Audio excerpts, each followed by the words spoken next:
Entrevista. Olha, Renata, vamos falar de lei agora. Muita gente tem dúvidas sobre pensão alimentícia, que é o valor pago para cobrir as necessidades básicas, como alimentação, moradia, educação e saúde. A obrigação desse pagamento pode ser estabelecida por acordo entre as partes ou por decisão judicial. Para esclarecer as dúvidas sobre este tema, recebemos aqui no estúdio da Cidade FM a Renata Santos, que é advogada especialista em Direito das Famílias para Mulheres e mestre em Direitos Humanos. Minha xará. Bom dia, Renata, seja bem-vinda aqui à Rádio Cidade. Bom dia, Renata. Bom dia, Vitor. Bom dia. Realmente é um prazer, né, estar aqui hoje, mais uma vez com vocês, para a gente debater um assunto que tem uma demanda muito grande e é alvo de muitas dúvidas, inclusive. A gente estava conversando aqui, Renata, fora do ar, Renatas, fora do ar, e conversando sobre essa quantidade de dúvidas, principalmente com relação à união estável, que é um instrumento jurídico recente, e muita gente tem dúvidas se a união estável também garante pensão alimentícia. Acho que a gente pode começar por aí. Quem tem união estável pode pedir pensão? Com certeza, né? A união estável, ela funciona, ela tem os mesmos efeitos de um casamento. Né? Tem muita gente que às vezes acredita assim, não vou casar porque eu não quero ter a obrigação com o meu cônjuge ou com o meu companheiro caso a gente venha se separar. Mas ela praticamente tem os mesmos efeitos de um casamento, né? Inclusive em relação à possibilidade da outra parte, durante uma separação, pleitear os alimentos, né? Que é a pensão alimentícia, principalmente em situações em que uma das partes, a parte que está pleiteando, né, que está pedindo, ela não tem condições de se sustentar de forma autônoma, da mesma forma que o cônjuge que vinha fornecendo cuidando, né, de fato, do sustento da casa. Então, é possível, sim, dentro da união estável, fazer o pedido de pensão alimentícia. E valores, né? Como se chega a um valor e o tempo de pagamento dessa pensão? Veja, no caso da união, né, existem algumas peculiaridades. Por quê? Primeiro que o valor vai ser definido com base na possibilidade, né, de quem está pagando e nas necessidades de quem está requerendo. Isso aí é o binômio que a gente chama possibilidade-necessidade, que isso é assegurado por lei.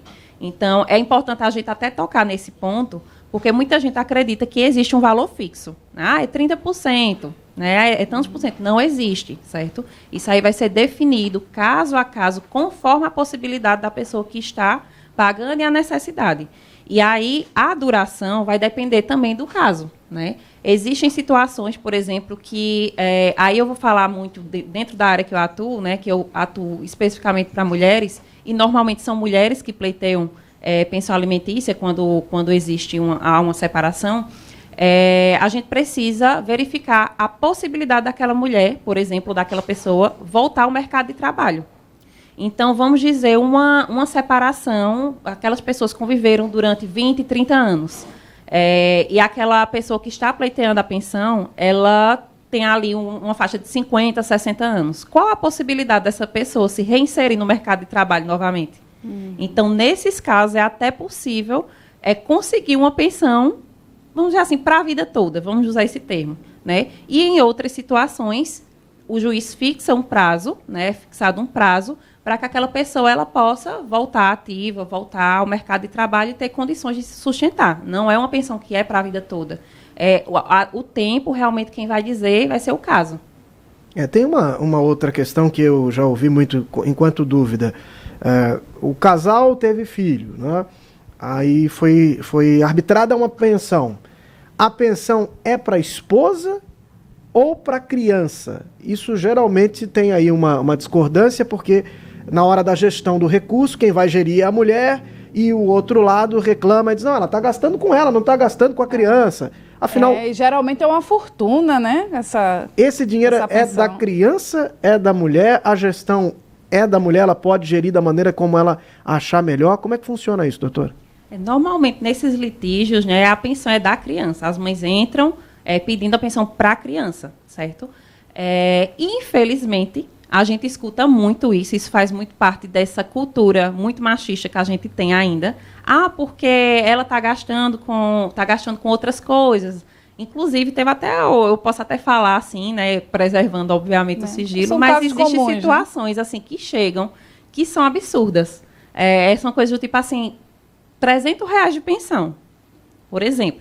R$300 de pensão que está se pagando para uma criança e o cara chega e simplesmente diz o seguinte, ela colocou silicone e foi com esse dinheiro. Assim, são coisas bem absurdas. Eu acho interessante a gente pontuar porque é o que eu mais escuto, né? Praticamente só muda de endereço. E é muito comum ouvir isso. Porém, né, por mais que seja da criança, a gestão normalmente é da mãe. Né? A mãe ela vai gerir aquele valor para que possa reverter em benefício da criança. E aí ela não precisa, também é importante a gente destacar isso, não precisa estar prestando contas ao outro genitor, a não ser que exista um indício de que ela está desviando a finalidade daquele valor, né? E aí ele precisa comprovar minimamente que existem esses indícios, provar que ela está desviando para que ela possa ser obrigada a prestar contas. Mas tudo isso judicialmente também. Mas, em regra, não tem a obrigação nenhuma de prestar contas. Uma outra coisa também, doutora. A mãe trabalha. Bom, mas o pai continua sendo pai, então ele tem que pagar a pensão independente se ela trabalha e teria condição de sustentar a criança. Ele tem que pagar a parte dele, né? Com certeza, né? Isso aí independe. Isso é uma coisa que também é muito comum, que às vezes muitos homens chegam e dizem, não, mas ela já trabalha, então ela não tem precisão, ela não precisa estar pedindo pensão. Ou ainda outras situações, como, por exemplo, mas ela recebe o benefício do Bolsa Família, ou ela recebe um LOAS. Isso não autoriza o pai a deixar de pagar a pensão. Porque são coisas diferentes, coisas distintas. Um benefício do Estado é um benefício do Estado. A obrigação alimentar ela vai existir independentemente de qualquer auxílio que venha, que aquela criança ela venha a oferir de alguma forma, certo? O pai, ele pode... O pai e a mãe ali na hora do juiz para resolver o que é que vai ser feito em relação à pensão, ele pode optar por pagar algumas despesas da criança, tipo um plano de saúde, escola, livros. Isso pode, sem ser necessariamente o dinheiro? É perfeitamente possível. Normalmente, esse tipo de situação é possível dentro de acordos. Né? Sim. É o que a gente chama de alimentos in natura. Embora não seja a regra, que a regra é o dinheiro mesmo, mas existe essa possibilidade de ali no momento do acordo, ou até sendo postulado mesmo judicialmente, de se definir. O pai vai pagar uma parte vai pagar uma parte em valor, uma parte através do pagamento de um plano de saúde, ou ficar responsável, por exemplo, de fazer a compra das frutas da semana. Então, é possível, sim. Os lanchinhos. Os lanches, tudo é possível nesse sentido. O que não pode é a criança ficar desassistida. Geralmente, esses acordos é quando essa separação está sendo mais tranquila, né? Isso. Geralmente, quando esse processo de separação é mais tranquilo, então é mais comum que esse tipo de acordo seja feito. Temos uma pergunta aqui, enviada pelo nosso ouvinte Edilamar. Edilamar, do Alto do Moura, pergunta o seguinte: a filha tem 20 anos, trabalha meio período CLT. Parou de receber pensão alimentícia aos 15 anos. Ele quer saber se ela tem direito a receber e quem deveria fazer o recurso.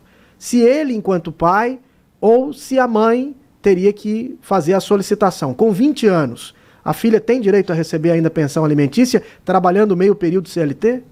Veja, é uma situação bem complexa, porque é o seguinte, a partir do momento que ela pode se sustentar, né? Ela está com 20 anos.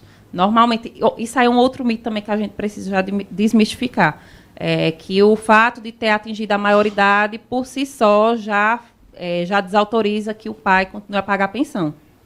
Isso aí é uma outra situação.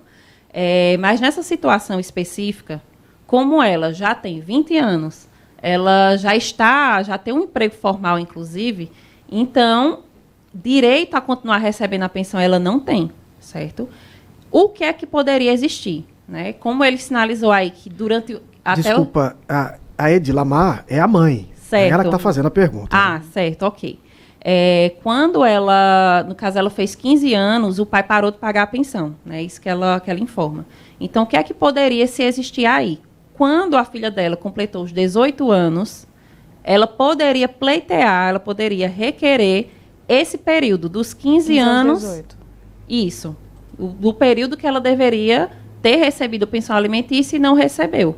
Por que é que eu digo assim? Que ela está com 20 anos, né? Então, existe um prazo na lei em que é possível requerer judicialmente os atrasados. Porque, no caso, aí gerou um período atrasado. Caso de nunca ter pago. Então, pode pagar retroativo. Exatamente. Inclusive, tem situações que, às vezes, a mãe, durante a vida toda, né, entrou na justiça, aí ficou definido lá o valor da pensão alimentícia, só que aí o pai nunca pagou. Mesmo definido judicialmente, ela nunca procurou os meios possíveis para cobrar. E aí o que acontece? Aquela criança cresce, chega na adolescência, quando atinge a maioridade, que pode responder por si só, pode buscar judicialmente esse período, certo? E se não pagar, vai preso. E se não pagar, existe a possibilidade de prisão civil. É o único débito, né, que autoriza prisão. Nenhum outro tipo de débito é autorizado a prisão. E como funciona a história de estar estudando ainda, né? Porque você falou aí que muita gente acha que fez 18 anos, já está desobrigado a pagar. E também tem aquela informação de que tem 18 anos, mas aí entrou na faculdade, e aí essa pensão vai ser paga até o fim dos estudos. Como é que funciona isso? Isso, exatamente, né? A primeira coisa, essa primeira situação em que fez 18 anos, muitos homens, muitos pais têm essa ideia de que, vou parar de pagar. Fez 18, então a lei me autoriza a deixar de pagar. Independentemente de estar estudando ou não, para que essa obrigação ela deixe de existir, tem que ser reconhecida judicialmente. Então, o pai precisa requerer judicialmente a exoneração, que a gente chama da obrigação, para que a partir daí realmente ele possa ou não, né, ter esse direito de deixar de pagar. E em relação a essa questão dos estudos, realmente, né, o que é que abarca aí? Tanto o ensino superior, quanto o ensino técnico, o ensino médio. Então, se aquele adolescente, né, que a gente trata como adolescente ainda, estiver ainda estudando, então a obrigatoriedade de pagar a pensão alimentícia finaliza somente quando ele terminar aquele curso.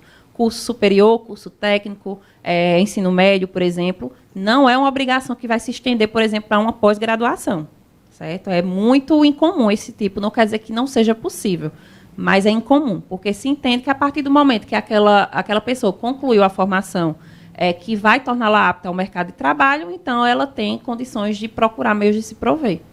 Doutora Renata, tem uma situação que acontece bastante hoje em dia, que é a seguinte, tanto mulher quanto homem já tiveram um relacionamento, a mulher pode ter ali um filho, e aí encontra um outro parceiro. O parceiro, então, aceita aquela criança e diz, olha, vamos formar uma família, você com seu filho, e é formada a família. Paternidade afetiva, ele, né? assume a paternidade afetiva. Bom, e aquela família se constrói daquela forma, mas num dado momento eles se separam. Mas era aquele homem que estava ali dando o provento da criança. Muitas vezes o pai da criança não participa, tá fora do processo. Está ausente. Separou. Ainda que ele não seja o pai legal, mas estava como supridor daquela criança, ele também pode ser alvo de pensão alimentícia ou não? Em regra, não. Né? Por quê? Se ele não consta como genitor, que aí a gente tem que pensar do ponto de vista mesmo técnico legal. Se ele não consta como genitor, lá na certidão do nascimento, então, como regra, ele não pode ser requerido para se pagar uma pensão alimentícia. Só que a gente sabe que tem situações que, hoje é muito comum, as pessoas já têm conhecimento disso, que é possível se pedir o reconhecimento dessa paternidade socioafetiva. Então, quando se tem um reconhecimento legal dessa paternidade, aí já é outra história. Aquelas obrigações que seriam daquele genitor, no caso o genitor natural, né, também podem ser repassadas para esse genitor que foi reconhecido como um pai socioafetivo. Doutora Renata, a Lívia Maria, ela pergunta o seguinte, ela diz que recebe pensão do filho dela, né, do ex-companheiro em relação ao filho dela, e ela agora está com um novo relacionamento. E percebeu, isso acontece, né? E percebeu que mesmo desde que assumiu esse novo relacionamento, o pai começou a não seguir as datas atrasar o pagamento da pensão. Isso acontece muito, não tem nada a ver uma coisa com a outra, né? O pai ali vê que a mãe arrumou um outro companheiro E aí, a partir do momento que isso acontece, eu não tenho mais obrigação com o filho de jeito nenhum. Até né? contestar judicialmente, né? Dizer que agora que ela tem um novo companheiro, esse companheiro poderia assumir a despesa, ele não precisaria mais pagar. Isso eu já vi muito acontecer.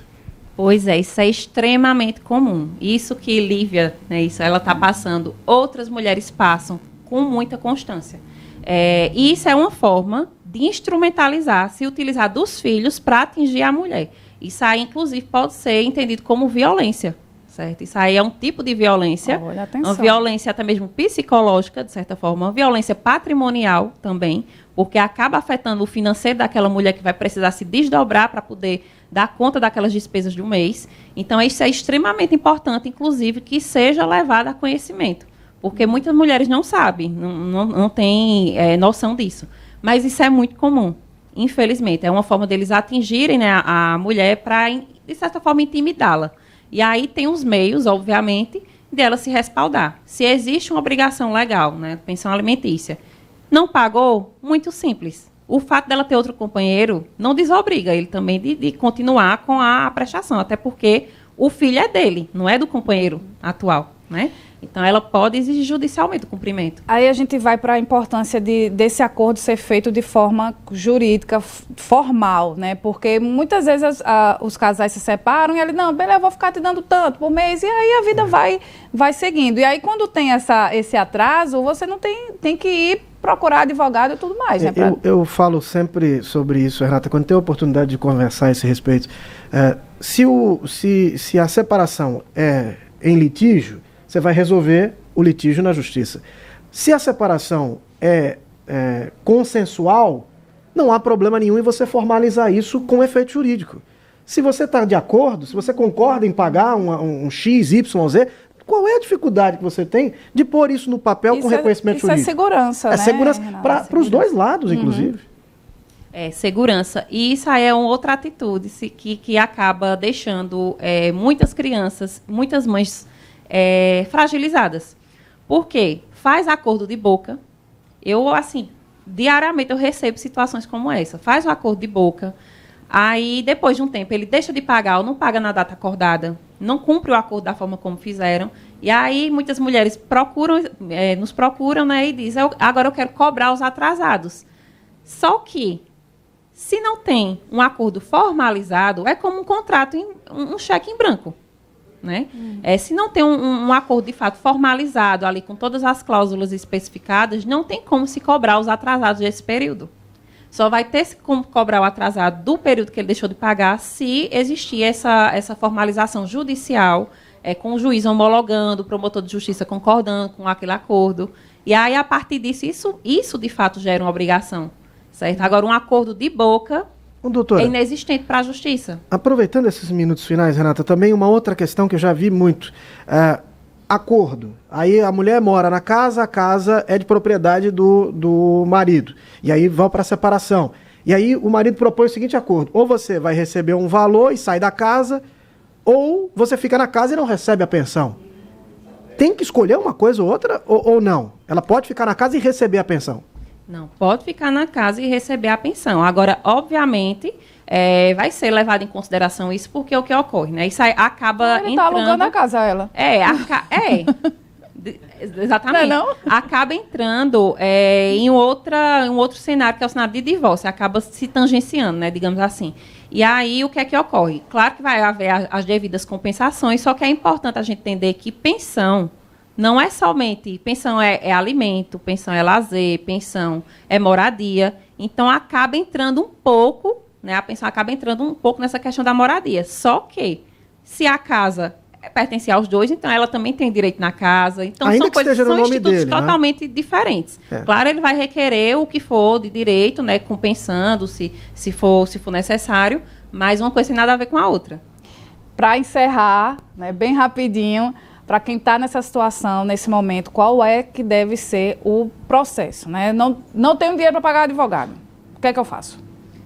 Primeiro passo, né? Procurar a Defensoria Pública, a gente tem a Defensoria, a gente tem os núcleos de prática jurídica aqui, né? Tanto da ACES UNITA quanto do EPJ, acredito que na Uninasal também tem um núcleo nesse sentido. Então, existem diversas formas de se procurar regularizar.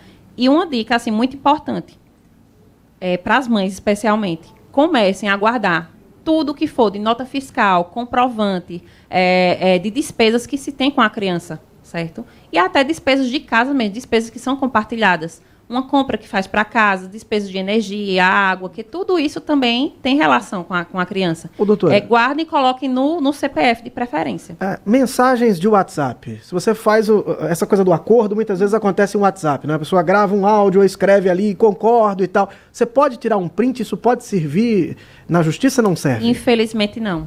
Tem que ser realmente uma coisa bem mais formal, por escrito, com as cláusulas tudo bem ajustadas, quando é que vai ser a data de pagamento, se vai ter 13º, como é que vão ficar as despesas extraordinárias, são aquelas despesas de escola, matrícula escolar, fardamento, tem que ficar tudo bem delimitado, até porque precisa de um aval do Ministério Público também e, né, do juiz. Então tem que ser uma coisa que é uma coisa séria de fato. Muito bem. Doutora Renata Santos, advogada, falando sobre pensão alimentícia, muito obrigada e até a próxima. Eu que agradeço, ficar à disposição. Obrigado, doutora. 9-2, viu? Ela tá aqui? Tá olhando